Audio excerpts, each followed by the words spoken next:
வணக்கம். இந்த வீடியோவில் சற்று முன் விஜய் மகளிர் திட்டம் ரூபாய் 2500 யாருக்கு இல்லை என்பது சார்ந்து தகவல்களை பார்க்கலாம். இந்த வீடியோவை தொடர்ந்து பார்க்குறதுக்கு முன்னாடி நம்ம சேனலை இதுவரைக்கும் சப்ஸ்கிரைப் பண்ணாதவங்க இந்த வீடியோக்கு கீழே இருக்க ரெட் கலர் சப்ஸ்கிரைப் பட்டன் அழுத்தி சப்ஸ்கிரைப் பண்ணிக்கோங்க. விஜய் தலைமையிலான தமிழக வெற்றிக் கழகம் 2026ஆம் ஆண்டு நடைபெற்ற தமிழ்நாடு சட்டமன்ற தேர்தலில் 108 தொகுதிகளில் வெற்றி பெற்று தனிப்பெரும் கட்சியாக உருவெடுத்துள்ள நிலையில் தமிழக அரசியலில் புதிய மாற்றத்திற்கான எதிர்பார்ப்பு அதிகரித்துள்ளது. தவேக அரசு அமைந்தவுடன் மாதம் ரூபாய் 2500 மகளிர் நிதியுதவி திட்டம் முக்கிய இடத்தை பிடித்துள்ளது. தற்போதைய கலைஞர் மகளிர் உரிமை தொகை திட்டத்தில் வழங்கப்படும் ரூபாய் 1000 உதவித்தொகையை விட இது 2.5 மடங்கு அதிகமாக இருப்பதால் பொதுமக்கள் மத்தியில் மிகுந்த வரவேற்பை பெற்றுள்ளது. இந்த திட்டம் அனைவருக்கும் கிடைக்குமா என்ற கேள்வி எழுந்துள்ளது. இத்திட்டத்தில் 60 வயதிற்கு உட்பட்ட பெண்களுக்கு மட்டுமே உதவி வழங்கப்படும் என்று கூறப்பட்டிருப்பது சமூகத்தில் உள்ள ஒரு பெரிய பிரிவை நேரடியாக தவிர்க்கும் நிலைமையை உருவாக்கியுள்ளது.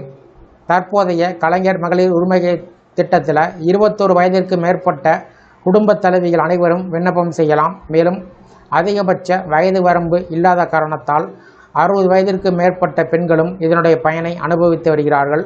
குறிப்பாக முதியோர் ஓய்வூதியம் பெறாத பல பெண்களுக்கு இந்த 1000 ரூபாய் தொகை ஒரு முக்கிய ஆதாரமாக உள்ளது. ஆனால் புதிய திட்டத்தில் அவர்கள் தானாகவே விலக்கப்படுவதால் அதிக தொகை என்றாலும் அதிக தேவையுள்ளோருக்கு அது கிடைக்காத சூழல் உருவாகிறது. இது சமூக நீதி கோணத்தில் விவாதிக்கப்படும் ஒரு முக்கிய அம்சமாக மாறியுள்ளன. மேலும் ரூபாய் 2500 போன்ற பெரிய தொகையினை மாதந்தோறும் வழங்குவது அரசுக்கு பெரும் நிதிச்சுமை ஏற்படுத்தக்கூடியது. இதனை சமாளிக்கவே பயனாளிகளுடைய எண்ணிக்கையினை கட்டுப்படுத்தக்கூடிய நோக்கத்தில் வயது வரம்பு கொண்டு வரப்பட்டிருக்கலாம் என்று அரசியல் விமர்சகர்கள் கருதுகிறார்கள். அதே சமயத்தில் தற்போதைய திட்டத்தில் உள்ளபடி வருமான வரம்பு, மின்சார பயன்பாடு, நிலம் அல்லது சொத்து வைத்திருப்பது போன்ற பல தகுதி அளவுகோல்கள் இதில் சேர்க்கப்படுமா என்பது இன்னும் தெளிவாக அறிவிக்கப்படவில்லை. இந்த தகவல்கள் வெளிவராததால் நடுத்தர மற்றும் ஏழை குடும்பத்தைச் சேர்ந்த பெண்கள் தங்களுக்கு இந்த திட்டம் கிடைக்குமா இல்லையா என்ற குழப்பத்தில் உள்ளார்கள். இன்னொரு முக்கியமான கோணம் என்னவென்றால் இந்த 2 திட்டத்தின் நோக்கத்தில் உள்ள வித்தியாசம். தற்போதைய அரசு திட்டம் குடும்ப தலைவிகளுடைய பொருளாதார பங்களிப்பை அங்கீகரிக்கக்கூடிய வகையில் வடிவமைக்கப்பட்டிருக்கிறது. ஆனால் அது ஒரு வகையில் சமூக பாதுகாப்பு வலையமைப்பாக செயல்படுகிறது.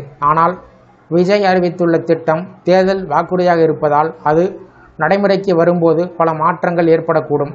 திட்டத்தினுடைய செயல்பாடு, தகுதி விதிமுறைகள், நிதி ஆதாரம் போன்றவை தெளிவாக அறிவிக்கப்பட்ட பின்பே அதனுடைய உண்மையான தாக்கத்தை மதிப்பிட முடியும்.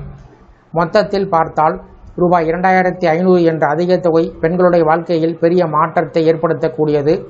ஆனால் 60 வயது என்ற உச்சவரம்பு காரணமாக தற்போதைய திட்டத்தில் பயன்பெற்று வரக்கூடிய 60 வயதிற்கு மேற்பட்ட பெண்கள் இந்த புதிய திட்டத்தில் சேர முடியாத அபாயம் ஏற்பட்டிருக்கிறது. இந்த வீடியோ குறித்த உங்களுடைய கருத்துக்களை கமெண்ட் செக்ஷனில் கமெண்ட் பண்ணுங்கள். இந்த வீடியோ பிடிச்சிருந்தா வீடியோக்கு ஒரு லைக் பண்ணுங்கள். இந்த வீடியோவை அனைவருக்கும் ஷேர் பண்ணுங்கள். நன்றி.